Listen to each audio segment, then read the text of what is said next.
வணக்கம். என் குருநாதர் எழுத்து சித்தர் பாலகுமாரன் சார் அவர்களை மனதார வணங்கிவிட்டு உங்களுடன் பேசத் தொடங்குகிறேன்.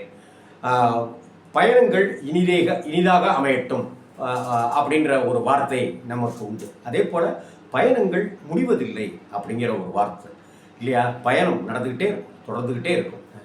எங்கே செல்லும் அப்படின்றலாம் பாட்டெல்லாம் நம்ம கேட்டிருக்கிறோம். இந்த வகையில் நடிகர் மோகன் அவர்களுக்கு ஒரு மிகப்பெரிய ஹிட்டு.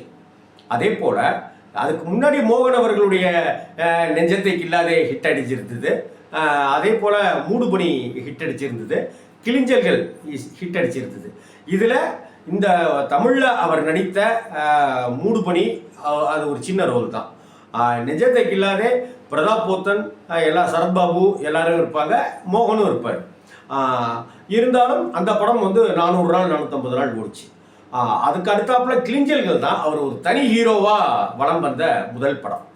நடிகர் மோகனுடைய திரை வாழ்க்கையில் கிளிஞ்சல்கள் டைரக்டர் துரை அவருடைய இயக்கத்தில் வந்த அந்த படம் டி ராஜேந்தர் அவர்களுடைய பாடல்கள் இசை. அந்த படம் பெரிய ஹிட் அடிச்சது. அதற்கு பிறகு அடுத்த உயரத்துக்கு மோகனை தூக்கி கொண்டு போனது பயணங்கள் முடிவதில்லை. ஆர் சுந்தரராஜனுக்கு மிகப்பெரிய வெற்றியை தேடி தந்த படம்.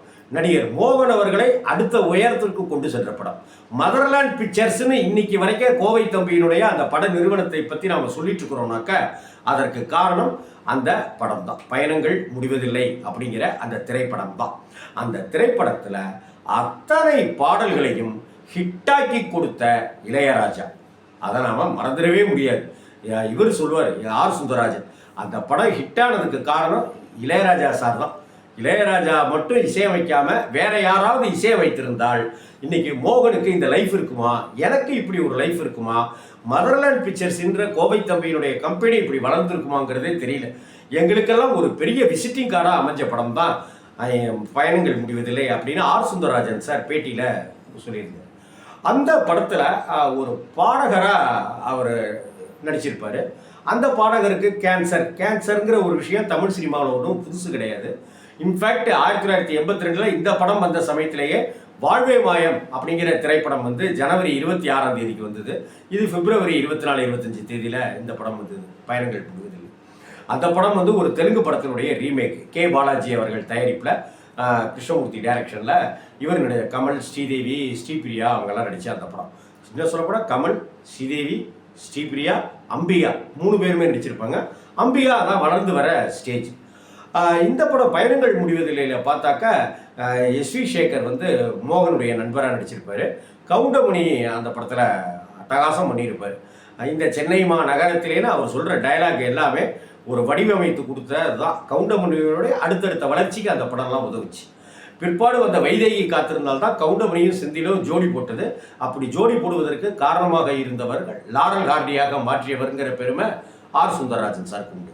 சரி, திரும்ப பயணங்கள் முடிவதில்லைக்கும் திரும்ப இசைஞானி இளையராஜாவுக்கும் வந்தால் ஒரு படத்தில் எத்தனை பாட்டு வேணாலும் நீ வச்சுக்க, அத்தனை பாட்டையும் நான் ஹிட்டாக்கி கொடுப்பேன் அப்படின்னு மனுஷன் கங்கணம் கட்டிக்கிட்டு வெரைட்டி கொடுத்துருப்பாருங்க. ஃபஸ்ட்டு அந்த படத்தில் வரக்கூடிய பாட்டு பேப்பர் பறந்துடும். அந்த பூர்ணிமா ஜெயராம் எழுதி வச்சிருக்கிற பேப்பர், கவிதை பேப்பர் பறந்துடும். அந்த இது கீழே மோகன் வீட்டுக்கிட்ட வரும். அதை எடுத்துக்கிட்டு கிட்டார் வாசிக்கிட்டு இளைய நிலா பொழிகிறதே அப்படின்னு பாடும். அதற்கு அடுத்தாப்புல அவருக்கு ஒரு கோவில் திருவிழாவில் ஒரு வாய்ப்பு கிடைக்கும். அந்த பாட்டில் அந்த இடத்துல என்னன்னாக்க திடீர்னு அவருக்கு வாய்ப்பு கிடைக்கும். யார் வாய்ப்பு கொடுத்துருக்காங்கன்னே தெரியாது. அப்போ அவருக்கு வாய்ப்பு கிடைக்கும், பாடுவார். பாட போகும்போது மழை வந்துடும், மக்கள் எல்லாம் செதறி அங்கங்கன்னு ஓடி போயிடுவாங்க. ஸ்டேஜில் மோகன் இருப்பார், மக்கள் இருக்கவே மாட்டாங்க. அப்போ நான் பாடத்தான் செய்வேன் அப்படின்னு சொல்லிட்டு அவர் பாடுவார். ராக தீபம் ஏற்றும் நேரம் புயல் மழையோ. இந்த பாட்டில் இளையராஜா சார் ஒரு பெரிய மாயமே செஞ்சிருப்பார். என்ன அப்படின்னு சொன்னால், இந்த பாட்டு அப்படியே சோகத்தோடு பாடிட்டு இருப்பார். ராக தீபம் அப்படின்னு சொல்லிட்டு வாடிடும் எல் நெஞ்சம் குளிர்ந்திடுமோ வசந்தம் என் வாழ்வில் அப்படின்லாம் இருப்பார். பாடிட்டே இருக்கும்போது டக்குன்னு மழை நிற்க ஆரம்பிச்சோம். அப்படி மழை நிற்கும் போது ஒரு மியூசிக் போட்டிருப்பாங்க, தலைவன் கொன்னுடுவார். அந்த மியூசிக்கில் நமக்கு தெரியும் அப்படியே ஒரு மென்மையான ஒரு இடத்துக்கு போய் மழை நின்றுது, அப்படியே அடித்து பெஞ்ச மழை நின்றுடும், தூரல் தூரலாக போட்டுக்கிட்டே இருக்கும். அப்போ ஆடுந்த கங்கை வெள்ளம் பொங்க பொங்க ஆனந்த ராகம் எங்கும் துள்ள சொல்ல பாடும் உள்ளம் துள்ள துள்ள பாடல் ஒன்று சொல்ல சொல்ல பாடும் உள்ளம் துள்ள துள்ள பாடல் ஒன்று சொல்ல சொல்ல ஆயிரம் சந்தம் நாவினில் சிந்தும் அப்படின்னு அடி அடி அடி தத்தகாரம் அப்படியே போயிட்டே இருக்கும் அந்த பாட்டு. அப்படியே ஹை பிச்சுக்கு எஸ்பிபி சார் போயிட்டே இருப்பாரு, கிளாப்ஸ் விழுந்துகிட்டே இருக்கும். அதான் ராஜா சார். அதுக்கப்புறமா டிவியில் அவருக்கு பாட வாய்ப்பு கிடைக்கும். அந்த டிவியில் பாட வாய்ப்பு கிடைக்கும் போது அதற்கு தகுந்தது போல தோகையில மயிலாடி வருகுது வானில் மழை வருமோ டிங் டிங் டிங் அந்த பாட்டு. அதற்கப்புறம் ஒரு டூயட் பாட்டு, சாலையோரம் சோலை ஒன்று ஆடும் சங்கீதம் பாடும் கொஞ்சுவாருங்க இளையராஜா அந்த பாட்டில். அதே போல் இன்னொரு வைகரையில் வைகை கரையில் அப்படின்ற ஒரு பாட்டு. அப்புறம் ரெக்கார்டிங் ஸ்டூடியோவில் அவருக்கு கேன்சர் வந்து அந்த பிரச்சனையில் இருக்கும்போது இருமிக்கிட்டே பாடும், மணியோசை கேட்டு எழுந்து அந்த பாட்டு. இப்படி படத்தில் எல்லா பாட்டும் ஹிட்டு. நடுவில் ஆர் சுந்தரராஜன் சார் இப்படி ஒரு பாட்டு போட்டாக்கா இன்னும் பிரமாதமாக இருக்குமே அப்படின்னாக்க நீங்கள் என்ன நினச்சாலும் சரி. 82 அந்த படம் வந்துச்சுங்க. அதற்கு அடுத்த 5 வருடம் அந்த பாட்டு எங்கே பார்த்தாலும் ஒழிச்சிக்கிட்டே இருந்துச்சுங்க. இன்னைக்கு வரைக்கும் அந்த பாட்டுக்கு ஒரு பெரிய ரசிகர் கூட்டமே இருக்கு.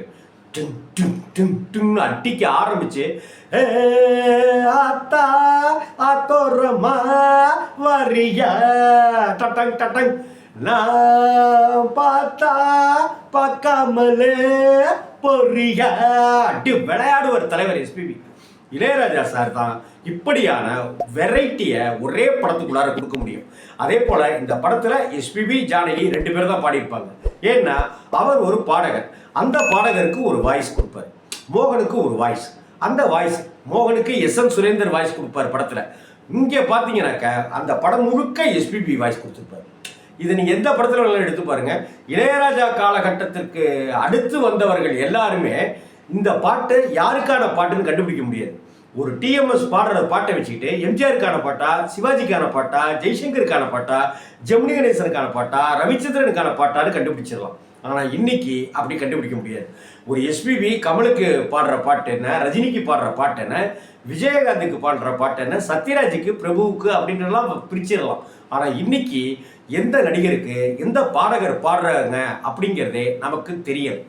இது ஒரு வருத்தமான விஷயம். பயணங்கள் முடிவதில்லை அப்படிங்கிறது தான் தமிழ் சினிமாவில் மோகன் மிகப்பெரிய ஒரு பெரிய ரவுண்ட் அடிக்கிறதுக்கு காரணமாக இருந்த வகையில் பயணங்கள் முடிவதில்லை ஒரு முக்கியமான படம். இந்த பயணங்கள் முடிவதில்லை திரைப்படத்தில் மோகன் நடிக்கிறதுக்கு முன்னாடி வேற ஒருத்தர் தான் நடிக்கிறதா இருந்தது. அது யார் தெரியுமா? சுரேஷ். பன்னீர் புஷ்பங்கள் சுரேஷ் தான் அந்த படத்தில் நடிக்கிறதா இருந்தது. பிரபல தெலுங்கு தயாரிப்பாளருடைய மகன் தான் சுரேஷ். அந்த சுரேஷ் காரில் வந்துட்டு இருக்கும்போது ஒரு ஆக்சிடென்ட் ஒன்று நடந்துருச்சு. கன்னத்தில், மூஞ்சியில் அப்படி இப்படின்ட்டுலாம் அவருக்கு அடிபட்டுருச்சு. அதனால் உடனடியாக அவர் ஷூட்டிங் போக முடியல. அதனால தான் மோகன் சார் அவர்கள் இந்த படத்துக்குள்ளார அப்படி என்ட்ரி ஆனார். மோகனுக்கு இந்த படம் ஒரு லைவ் படமாக அமையணும்னு விதிக்கப்பட்டிருக்கு. அதை யாராலையும் மாற்ற முடியாது. மோகன் சார், பூர்ணிமா ஜெயராம், எஸ்வி சேகர், கவுண்டமணி அப்படிங்கிற அந்த கூட்டணி, ஒரு கெஸ்ட் ரோலில் அட்டகாசம் பண்ணியிருக்கிற ராஜேஷ் சார், யாரையுமே நம்மளால் மறக்க முடியாது. இந்த படம் பயணங்கள் முடிவதிலே கிட்டத்தட்ட 400 நாள், 450 நாள், 500 நாள்லாம் ஓடுற படம். ஒரு தேட்டரில் அப்படி ஓடிச்சு. திருச்சியில் கெய்டி அப்படிங்கிற தேட்டரில் நான் 7-8 தடவை இந்த படத்தை நான் பார்த்துருக்கேன். 1982 படம் ரிலீஸ் ஆகி அடுத்தடுத்த காலகட்டங்கள் மிகப்பெரிய வெற்றி படம், ஒரு திருப்பு முறை. இன்னைக்கு தேதிக்கு ஒரு பாட்டை கொடுக்கறதுக்கு 6 மாதம் ஆக்கிக்கிறாங்க ஒவ்வொரு இசையமைப்பாளர்களும். இந்த பாட்டெல்லாம் இசைஞானி இளையராஜா இந்த 6 பாட்டு 7 பாட்டு பயணங்கள் முடிவதில்லையில் இருக்கிற அத்தனை பாட்டையும் அவர் மனுஷன் அரை நாளில் டியூன் போட்டு அடுத்த 2 நாளில் இசையமைச்சு அந்த படத்துக்கான பிஜிஎம்ல விளையாண்டுருப்பாருங்க. ரஜினி அப்படின்னு ஒரு நடிகை, அவங்க பூர்ணிமாட்ட சொல்லுவாங்க, அவருடைய குரல் தனன தனன தனன அப்படின்னு ஒரு ஹம்மிங்கும், அவருடைய பாட்டு தனன தனன அப்படின்னு ஒரு ஹம்மிங்கும் பின்னிடுவார். இளையராஜாவுடைய பிஜிஎம்காகவே நீங்கள் ஒரு படத்தை எடுத்துக்கங்க, எந்த படத்தெல்லாம் எடுத்துங்க, அப்படி பாருங்கள் இளையராஜா என்னென்னலாம் சாகசம் பண்ணியிருக்காரு. ஒரே ஒரு ஊரில் ஒரே ஒரு ராஜா தான் அப்படிங்கிறத நம்ம திரும்ப திரும்ப சொல்லிக்கிட்டே இருப்போம். வணக்கம்.